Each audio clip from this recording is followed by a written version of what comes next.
Hello to chapter 4 of From the Earth to the Moon by Jule Verne in a translation by Louis Mercier and Eleanor E. King. And this chapter is titled Reply from the Observatory of Cambridge. Barbicane, however, lost not one moment amid all the enthusiasm of which he had become the object. His first care was to reassemble his colleagues in the boardroom of the gun club. There, after some discussion, it was agreed to consult the astronomers regarding the astronomical part of the enterprise.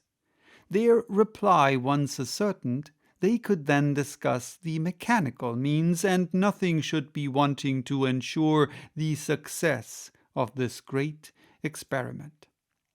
A note, couched in precise terms, containing special interrogatories, was then drawn up and addressed to the Observatory of Cambridge in Massachusetts. This city, where the first university of the United States was founded, is justly celebrated for its astronomical staff. There are to be found assembled all the most eminent men of science. There is to be seen at work that powerful telescope which enabled Bond to resolve the nebula of Andromeda and Clark to discover the satellite of Sirius. This celebrated institution fully justified on all points the confidence reposed in it by the gun club.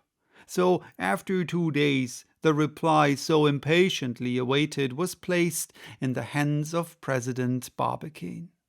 It was couched in the following terms. The director of the Cambridge Observatory to the president of the gun club at Baltimore. Cambridge, October the 7th. On the receipt of your favor of the 6th instant, addressed to the Observatory of Cambridge in the name of the members of the Baltimore Gun Club, our staff was immediately called together, and it was judged expedient to reply as follows. The questions which have been proposed to it are these. Number 1. Is it possible to transmit a projectile up to the moon? Number 2. What is the exact distance which separates the Earth from its satellite? Number 3. What will be the period of transit of the projectile when endowed with sufficient initial velocity, and consequently at what moment ought it to be discharged in order that it may touch the moon at a particular point? Number 4. At what precise moment will the moon present herself in the most favorable position to be reached by the projectile? Number 5.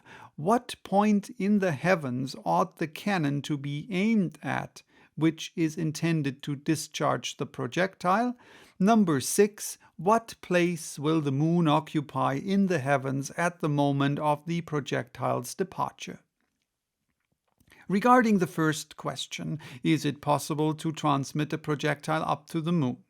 Answer, yes, provided it possesses an initial velocity of 1,200 yards per second. Calculations prove that to be sufficient. In proportion as we recede from the Earth, the action of gravitation diminishes in the inverse ratio of the square of the distance. That is to say, at 3 times a given distance, the action is 9 times less. Consequently, the weight of a shot will decrease and will become reduced to 0 at the instant that the attraction of the moon exactly counterpoises that of the Earth. That is to say, at 47/52 of its passage. At that instant, the projectile will have no weight whatever, and if it passes that point, it will fall into the moon by the sole effect of the lunar attraction. The theoretical possibility of the experiment is therefore absolutely demonstrated. Its success must depend upon the power of the engine employed. As to the second question, what is the exact distance which separates the Earth from its satellite? Answer: the moon does not describe a circle round the earth, but rather an ellipse, of which our earth occupies one of the foci. The consequence, therefore, is that at certain times it approaches nearer to, and at other it recedes farther from, the earth. In astronomical language, it is at one time in apogee, at another in perigee. Now, the difference between its greatest and its least distance is too considerable to be left out of consideration. In point of fact, in its apogee, the moon is 247,552 miles, and in its perigee, 218,657 miles only distant. A fact which makes a difference of 28,895 miles, or more than 1/9 of the entire distance. The perigee distance, therefore, is that which ought to serve as the basis of all calculations. To the third question. Answer: if the shot should preserve continuously its initial velocity of 12,000 yards per second, it would require little more than 9 hours to reach its destination.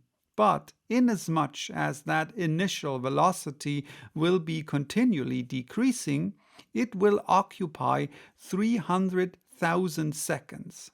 That is 83 hours 20 minutes in reaching the point where the attraction of the Earth and the Moon will be in equilibrio.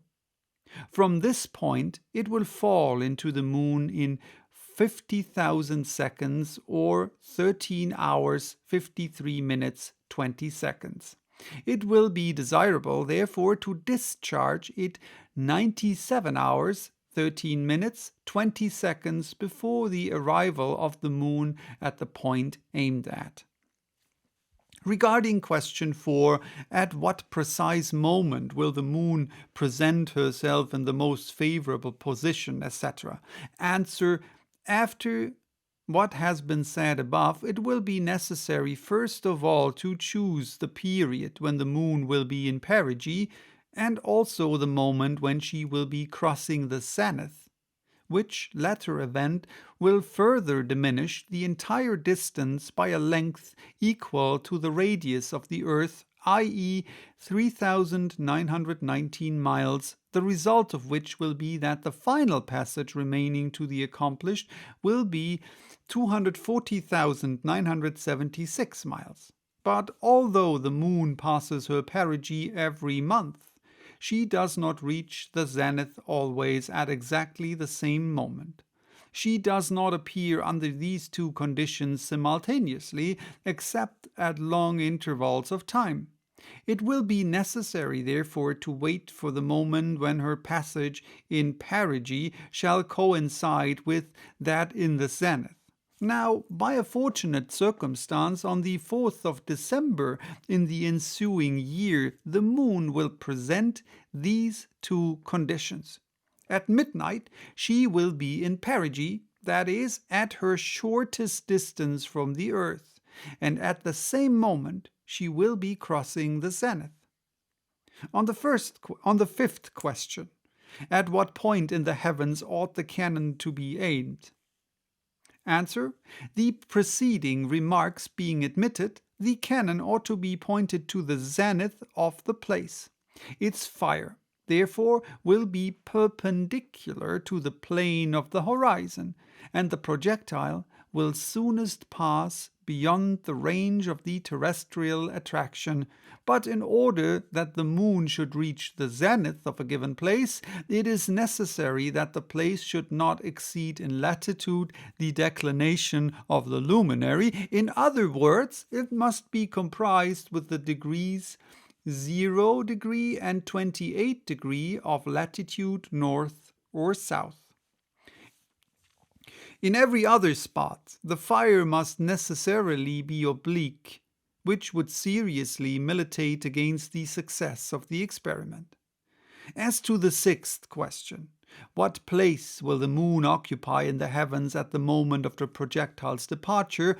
Answer: at the moment when the projectile shall be discharged into space, the moon, which travels daily forward 13 degrees 10 minutes 35 seconds, will be distant from the zenith point by 4 times that quantity, i.e. by 52 degrees 41 minutes 20 seconds, a space which corresponds to the path which she will describe during the entire journey of the projectile. But inasmuch as it is equally necessary to take into account the deviation which the rotary motion of the Earth will impart to the shot, and as the shot cannot teach the moon until after a deviation equal to 16 radii of the Earth, which, calculated upon the moon's orbit, are equal to about 11 degrees, it becomes necessary to add these 11 degrees to those which express the retardation of the moon just mentioned. That is to say, in round numbers, about 64 degrees. Consequently, at the moment of firing, the visual radius applied to the moon will describe with the vertical line of the place an angle of 64 degrees. These are our answers to the questions proposed to the Observatory of Cambridge by the members of the Gun Club. To sum up, first, the cannon ought to be planted in a country situated between 0 degrees and 28 degrees of north or south latitude. Second, it ought to be pointed directly toward the zenith of the place. Third, the projectile ought to be propelled with an initial velocity of 12,000 yards per second. Fourth, it ought to be discharged at 10 hours, 46 minutes, 40 seconds of the 1st of December of the ensuing year. Fifth, it will meet the moon 4 days after its discharge, precisely at midnight on the 4th of December at the moment of its transit across the zenith. The members of the Gun Club ought, therefore, without delay to commence the works necessary for such an experiment and to be prepared to set to work at the moment determined upon.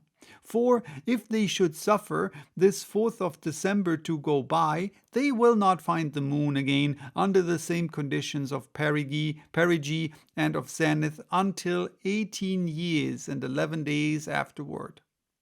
The staff of the Cambridge Observatory placed themselves entirely at their disposal in respect of all questions of theoretical astronomy, and herewith add their congratulations to those of all the rest of America. For the astronomical staff, J. M. Belfast, Director of the Observatory of Cambridge. So, well, that was a chapter about theoretical astronomy, right? So, thank you for listening. Bye-bye. Till next time with chapter 5, which is called The Romance of the Moon.